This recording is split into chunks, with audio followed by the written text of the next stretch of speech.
प्यारे बच्चों, आप सभी का हमारे चैनल पे बहुत बहुत स्वागत है। जितने भी विद्यार्थी क्लास 10th में हैं और 1 मार्च को गणित का पेपर देने वाले हैं, उनके लिए गणित का एक प्रीवियस ईयर का क्वेश्चन पेपर लेकर के आ चुका हूं। और मेरे प्यारे बच्चों, आज के इस वीडियो के माध्यम से मैं आप सभी का गणित में 70 नंबर पक्का करने वाला हूं, क्योंकि आज के इस वीडियो के माध्यम से मैं आप सभी को इस पूरे पेपर का फुल सॉल्यूशन बोर्ड एग्जाम की कॉपी पर सॉल्व करके दिखाने वाला हूं।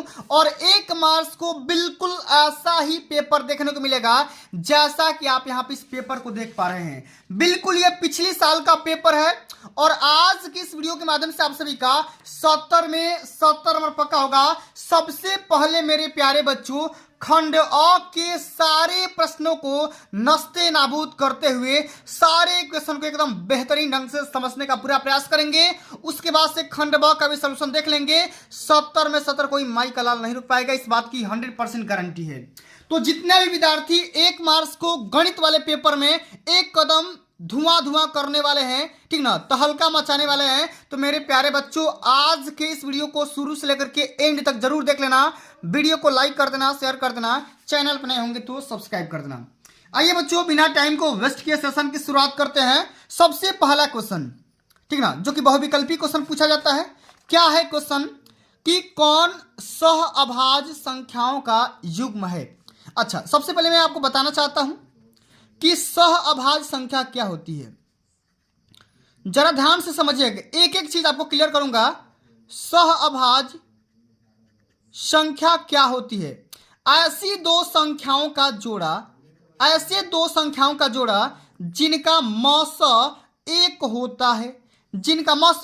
होता है, उसको सह अभाज्य संख्या बोलेंगे। आ गया समझ में? एक बार थम्स अप कर दो भाई, थम्स अप कर दो, बाद में भूल जाते हो। एक बार जय महाकाल का नाम लेकर के थम्स अप कर दो। तो इसमें देखेंगे कि किसका मसा एक हो रहा है। 18 और 25 का मसा कितना है? अरे भाई लो, पहला ही क्वेश्चन आ गया, क्या बात है। तो पहला ही ऑप्शन यहाँ पे क्या हो जाएगा? राइट आंसर हो जाएगा, क्योंकि 18 और 25 का मसा एक हो जाएगा। 5 15 में मसा कितना होगा? 5 हो जाएगा। 7 और 21 का मसा 7 हो जाएगा और 31 और 93 का मसा 31 हो जाएगा। बिल्कुल राइट आंसर क्या हो जाएगा? 18 और 25 इसका राइट आंसर हो जाएगा, जो कि सह अभाज्य संख्याओं का युग्म मतलब कि जोड़ा है। आगे समझ में?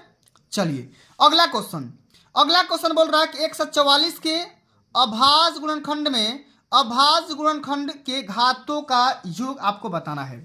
ठीक है, दूसरा क्वेश्चन बहुत इंपॉर्टेंट क्वेश्चन है। सबसे पहले मेरे प्यारे बच्चों, आपको 144 का अभाज्य गुणनखंड निकालना होगा। कैसे निकालते हो जरा बताओ तो? ये तरीका, बहुत सारे तरीके हैं। 2 से कटा दो 72 बार, 2 से कटा दो 36 बार, 2 से कटा दो 18 बार, 2 से कटा दो 9 बार, 3 से कटा दो 3 बार, 3 से कटा दो 1 बार, ठीक ना। तो कहीं ना कहीं 144 को कितने के बराबर लिख सकते हैं? 2 गुणे 2 गुणे 2 गुणे 2 गुणे 3 गुणे 3। अच्छा, 2 का पावर कितना हो गया? 1 2 3 4। 3 का पावर कितना हो गया? 2। अब यहाँ पे इसी का घात का योगफल निकालना है। बहुत सारे बच्चों गलती करेंगे, तो 4 प्लस 2 कितना आ जाएगा? 6 आ जाएगा। घातों का योगफल कितना आ जाएगा? 6 आ जाएगा। सेकेंड ऑप्शन यहाँ पे बिल्कुल करेक्ट आंसर होगा। अगला क्वेश्चन, m के किस मान के लिए समीकरण x - 2y = 3 और 3x + my = 1 का एक अद्वितीय हल होगा। सबसे पहले समझते हैं कि अद्वितीय हल होने का कंसेप्ट क्या है, ठीक ना, प्रतिबंध क्या है, ठीक है ना। सबसे पहले ये समझते हैं। यहां पर 2 इक्वेशन दिया गया है। x - 2y = 3, इसको लिख लेते हैं। x - 2y = 3 पहला इक्वेशन। दूसरा है 3x + my = 1, 3x + my = 1, ये आपका सेकंड इक्वेशन। अब अद्वितीय हल होने के लिए मेरे प्यारे बच्चों, a1/a2 = b1/b2 कर दो, यहां से काम तमाम हो जाएगा। a1 मतलब 1, x का गुणांक, a2 मतलब 3 बराबर b1 मतलब -2 और b2 मतलब m। तो m बराबर कितना आ जाएगा? 3 में -2 से गुणा कर दो, 3 गुणे -2 कितना आ जाएगा? -6 आ जाएगा। मतलब कि कौन सा ऑप्शन सही होगा? पहला ऑप्शन यहाँ पे बिल्कुल करेक्ट आंसर हो जाएगा। ठीक है ना। सारे क्वेश्चन को आराम से समझेंगे, ठीक ना, बहुत टाइम है भाई, आराम से समझो। अगला क्वेश्चन क्या है? 2x + 3y = 18 और x माइनस 2y बराबर 2 है, तो इसका हल निकालना है, मान निकालना है। ठीक है, यहाँ पे देखो 2x प्लस में 3y बराबर 18 है और x माइनस 2y बराबर 2 है। अब यहाँ पे इक्वेशन बराबर नहीं है तो क्या करोगे, बहुत सारे नियम है, ब्रज गुणन विधि, प्रतिस्थापन विधि, विलोपन विधि, कई बहुत सारे नियम है। तो हम यहाँ पे क्या करेंगे, हम यहाँ पे दूसरा इक्वेशन में 2 से गुणा कर देंगे ताकि हमारा x वाला खत्म हो जाए। तो ये हो जाएगा 2x माइनस 4y बराबर ये 4। अब दोनों को माइनस कर लो, इसको फर्स्ट मान लो, इसको सेकंड मान लो। अब माइनस करोगे तो ये माइनस हो जाएगा, ये प्लस हो जाएगा, ये आपका माइनस हो जाएगा, तो ये कट के 0 हो जाएगा और यहाँ पे 4 दिन 7x बराबर 14 हो जाएगा। तो x का मान कितना आ गया 2, x का मान कितना आ जाएगा 2 आ जाएगा, x का मान कितना आ जाएगा 2 आ जाएगा। अब इसी प्रकार से y का मान इसी में से रख के निकाल लो, x माइनस 2y बराबर 2 से x का मान 2 रख दो, माइनस 2y बराबर 2 माइनस 2y बराबर 0, तो y बराबर भी 0 आ जाएगा, मतलब 2 का मान 0 आ जाएगा। x का मान 2 और y का मान, x का मान 2 और y का मान 0। ठीक है ना, एक मिनट भाई थोड़ा देख लेते हैं कहाँ पे गलती हुआ है। ये वाला गलती हुआ है, यहाँ पे 7y होगा ना, x मैंने रख दिया 7y बराबर 14, तो y का मान यहाँ पे 2 आया ना, तो x का मान यहाँ पे निकाल लो, y का मान मैंने 2 निकाल लिया ना। अब x का मान निकालो यहाँ से, देखो y का मान जब 2 आ गया तो x माइनस 2 गुणे कितना आया भाई, y का मान 2 आया है ना, 2 बराबर 2, तो x बराबर कितना आ जाएगा, x माइनस 4 बराबर 2, x का मान 4 प्लस 2 6 आ जाएगा, मतलब कि x का मान 6 और y का मान 2। पहला ही ऑप्शन में दिया गया है, थोड़ा सा मिस्टेक हो गया था, कोई नहीं, होता रहता है। चलिए अब अगला क्वेश्चन क्या पूछा गया, जरा ध्यान से समझो कि k के किस मान के लिए रैखिक समीकरण युग्म x प्लस के वाई बराबर 1 और के एक्स प्लस वाई बराबर के स्क्वायर के अनेक हल होंगे। अब अनेक हल होने का प्रतिबंध क्या होता है, जरा ध्यान से समझो। यहाँ पर दिया है x प्लस के वाई बराबर 1 और के एक्स प्लस वाई बराबर के स्क्वायर। अनेक हल होने का प्रतिबंध होता है a1 बाई a2 बराबर b1 बाई a2 बराबर c1 बाई c2। इसको कर लो आराम से, तो क्या हो जाएगा 1 बटा के बराबर के बटा 1 हो जाएगा। ठीक है, तो यहाँ से के स्क्वायर माने के गुणे के बराबर 1 हो जाएगा, मतलब कि के स्क्वायर बराबर 1, तो के का मान कितना हो जाएगा रूट में 1, तो यहाँ से के का मान आ जाएगा प्लस माइनस का 1, के का मान कितना आएगा प्लस माइनस का 1। सेकेंड ऑप्शन यहाँ पे राइट आंसर होगा। ठीक है ना, चलिए अब आगे बढ़ जाते हैं। अगला क्वेश्चन क्या दिया गया है, जरा ध्यान से समझो। क्वेश्चन बोल रहा है कि यदि 1 बटे में एक्स स्क्वायर माइनस 2 बराबर 1 बटा 7 है, ठीक है ना, तो आपको क्या करना है, एक्स का मान निकालना है। तो मेरे प्यारे बच्चों आप तिरिया गुणा इसका कर लेंगे, तिरिया गुणा, तो ये हो जाएगा 7 बराबर एक्स स्क्वायर माइनस का 2। ठीक है ना,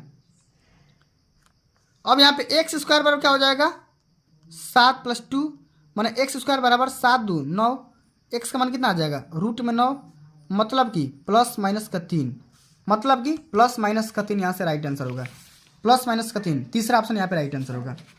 ठीक है, अच्छा अगला क्वेश्चन क्या है, जरा ध्यान से समझो।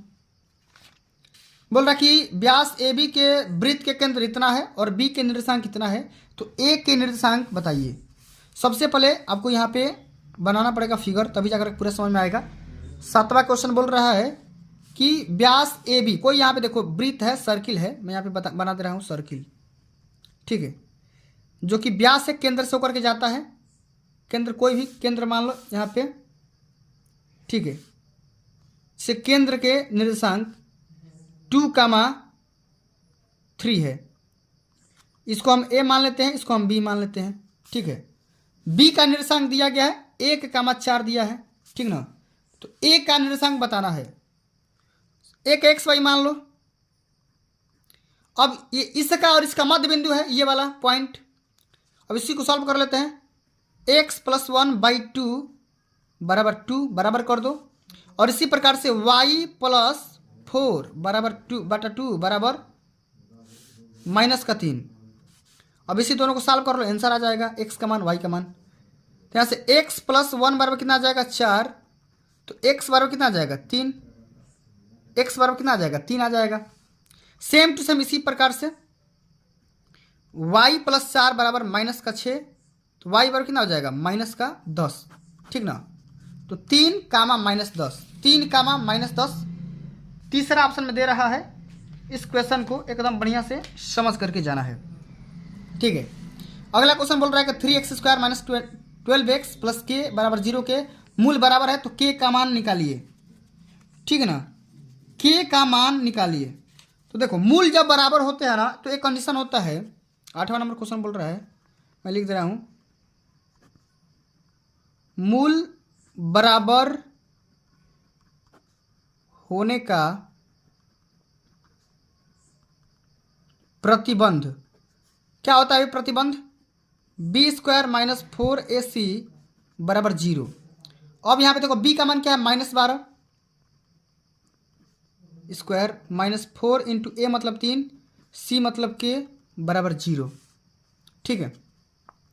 144 माइनस का 12 के बराबर 0, तो 12 के बराबर हो जाएगा 144, तो k बराबर कितना हो जाएगा? 12 हो जाएगा। 12 से डिवाइड कर दो 12 बार में, ठीक है। तो k का मान कितना आ जाएगा? 12 आ जाएगा, ठीक है ना। चलो अगला क्वेश्चन क्या है बताओ। दो आकृतियां जिनके आकार समान हो परंतु अमाप आवश्यक रूप से समान ना हो तो कहलाती है एकदम कौन सा? बताओ। दो आकृतियां जिनके आकार समान हो परंतु अमाप रूप से आवश्यक समान नहीं हो, मतलब सेम टू सेम, तो सर्वांगसम हो जाएगी, ठीक ना। सर्वांगसम हो जाएगी, सब कुछ उसका बराबर हो जाएगा। अगला क्वेश्चन है कि यदि दो समरूप त्रिभुज के संगत भुजा इतना है तो उसके क्षेत्रफल का अनुपात निकालिए। तो बस खाली कुछ नहीं करना होता है, 3:5 का स्क्वायर कर दो, एरिया निकल कर आ जाएगा, मतलब 9:25 आ जाएगा, ठीक ना। 9:25। यदि किसी त्रिभुज की भुजा 3 सेंटीमीटर, 4 सेंटीमीटर, 5 सेंटीमीटर हो तो वह त्रिभुज कौन सा होगा? अब इस क्वेश्चन को सॉल्व करना होगा, ठीक है ना। 11 नंबर क्वेश्चन है। एक कोई भी यहाँ पे त्रिभुज में बना दिया, ठीक ना। इसको चेक करना होता भाई, इसको मान लो 3, इसको मान लो 4, इसको मान लो 5। तो सबसे पहले पाइथागोरस का प्रमेय लगाएंगे।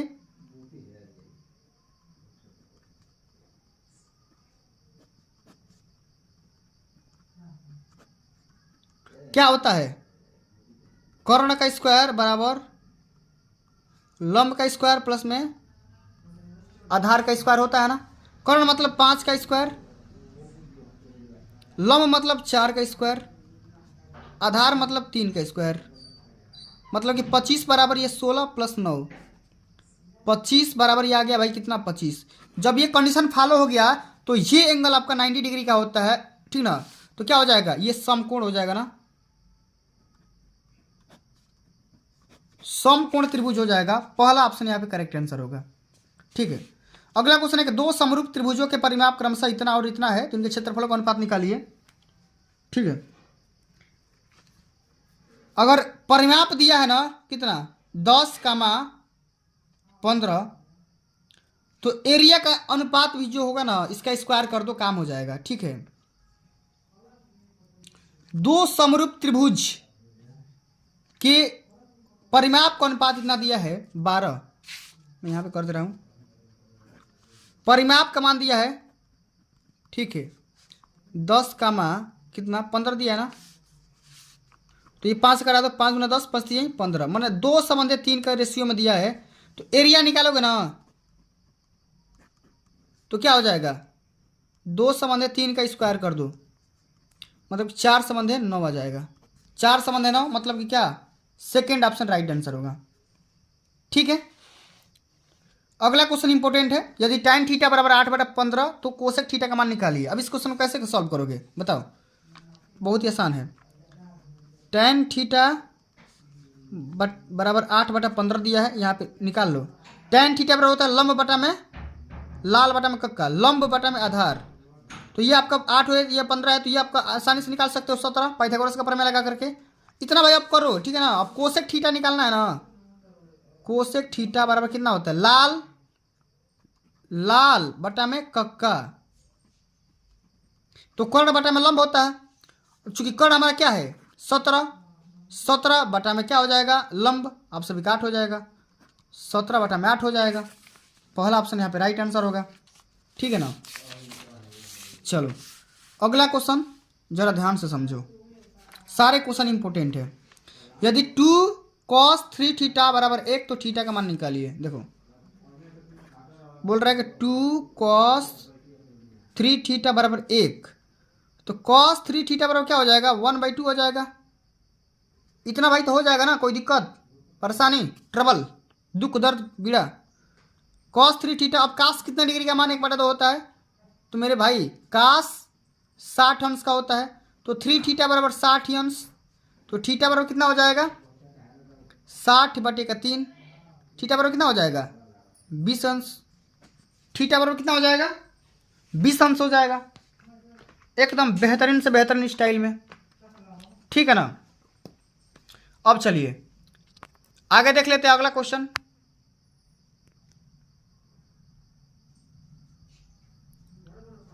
जरा ध्यान से समझो अगला क्वेश्चन, सारे क्वेश्चन इंपॉर्टेंट है भाई, सभी को तैयार करना है, ठीक है। चलो बोल रहे हैं कि दो वृत्तों की परिधियों में 3 संबंधित 2 का अनुपात है, उनके क्षेत्रफलों का अनुपात निकालिए, ठीक है। दो वृत्त के परिधि माने परिमाप दिया है 3 संबंधित 2, इसका भी अगर एरिया का निकालना है तो वर्ग कर दो भैया, कितना हो जाएगा 9 संबंधित 4 हो जाएगा। 9 संबंधित 4 दिख रहा है कहीं डी ऑप्शन में, ठीक है ना। चलो यदि एक समान त्रिज्या आर के 2 अर्धगोलों को उनके आधारों से जोड़ा जाता है तो इस नए बने ठोस के वक्र का पृष्ठीय क्षेत्रफल कितना होगा, ठीक है। समझिएगा, समझो क्या बोल रहा है क्वेश्चन। यदि एक समान आर के 2 अर्धगोलों को उनके आधारों से जोड़ा जाता है, यहां पे देखो, यदि एक समान त्रिज्या के 2 अर्धगोले हैं, ठीक है ना। सबसे पहले क्वेश्चन को समझ, मैं थोड़ा सा फिगर बना देता हूं। एक समान त्रिज्या जिसकी रेडियस सेम है, एक ये अर्धगोला है एक ये अर्धगोला है, इसकी दोनों की रेडियस एकदम सेम है, ठीक है, दोनों का रेडियस सेम है। अब दोनों अर्धगोलों को उनके आधार से जोड़ा जाता है तो नए बने ठोस का वक्र पृष्ठीय कितना होगा। तो सबसे पहले यहां पे देखो, अर्धगोला का पृष्ठीय क्षेत्रफल कितना होता है, कितना होता है बताओ, 2πr²। अब इसका भी होगा 2πr²। अब दोनों को जब जोड़ देंगे कितना हो जाएगा 4πr² हो जाएगा, ठीक ना, 4πr² हो जाएगा। ये तो आप आसानी से कर जाओगे, कहीं से कोई दिक्कत नहीं आएगा ना, ठीक है ना। माने गोला बन जाएगा, जब गोला बन जाएगा तो भाई इसका वक्र 4πr² ही होता है। अगला क्वेश्चन, निम्न में से कौन सी प्रवृत्ति केंद्रीय प्रवृत्ति के माप नहीं होती है, तो भाई कौन सा नहीं होता है, मानक विचलन, ठीक ना। एक बार इसको चेकआउट कर लेना। अब 1 से लेकर के 9 तक की प्राकृतिक संख्याओं का समांतर माध्य कितना होता है, 1 से लेकर के 9 तक की प्राकृतिक संख्याओं का समांतर माध्य। चलिए थोड़ा सा आगे कर लेते हैं, समझिएगा, जोड़ दो भाई, 1 2 3, मतलब ये तो भैया आराम से कर सकते हैं, ये होता फार्मूला भी होता है, n+1/2 होता है, मैंने 9 + 1/2 कर लो तो 10/2, मतलब कि ये 5 निकल करके आ जाएगा। ये भी तरीका है, यानी तो समांतर माध्य का फार्मूला लगा लो, कुल संख्याओं का योग बटा कुल संख्या, उस तरीके से भी कर सकते हो, ठीक है ना। अगला क्वेश्चन है, यदि किसी बारंबारता बंटन की माध्यिका इतना है, माध्य इतना है, तो बहुलक निकालिए। तो मैंने कई बार बता चुका हूं, बहुलक बराबर क्या होता है, ठीक ना, क्या होता है बता दो, 2 गुणे माध्य माइनस, ठीक है, या यहाँ पे होता है 3 गुणे माध्य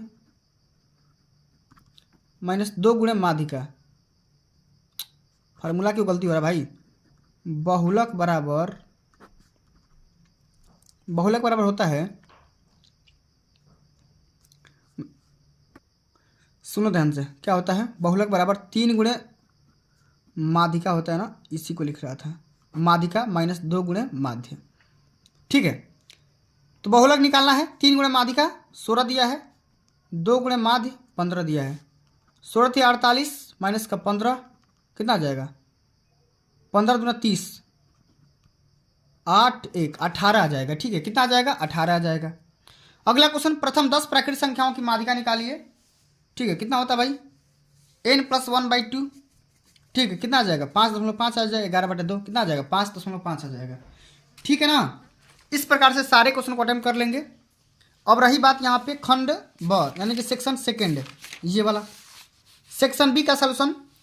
वीडियो थोड़ी सी लंबी हो गई है, आगे वीडियोस के माध्यम से मैं आपको इसका सोल्यूशन भी बता दूंगा, परेशान होने कोई यहाँ पे जरूरत नहीं है। ठीक है ना, एकदम चपके स्टाइल में। चलिए बच्चों, आज के लिए बस इतना ही, मिलते हैं अगली वीडियो में, तब तक के लिए जय हिंद, जय भारत, वंदे मातरम।